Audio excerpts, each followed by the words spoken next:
Church has many parts to it. One of our favorite parts is that social interaction that happens within the halls and pews and gatherings of our church. It's what draws us to the church and often what keeps us coming back.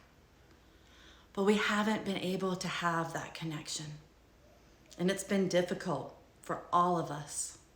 Add to that the frustrations and confusions going on during this pandemic, and if you're like me, you feel like you're treading water and you are getting really tired. That's when I always stop and do a spiritual check-in with myself. I ask myself, am I praying alone and with others every day? Am I studying God's word with my family each week? Am I setting aside time for my family to worship Him every week?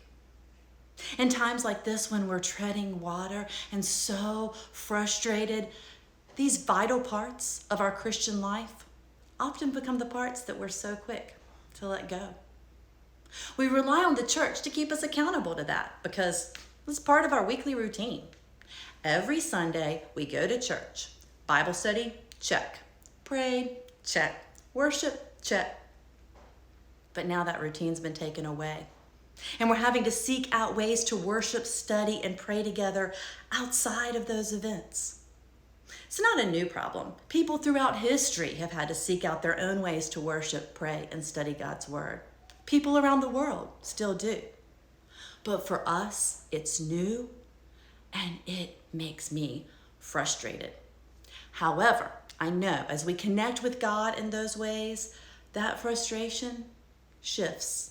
As our focus shifts, as He becomes the center of how we move through these hard times, we also remember we're not alone.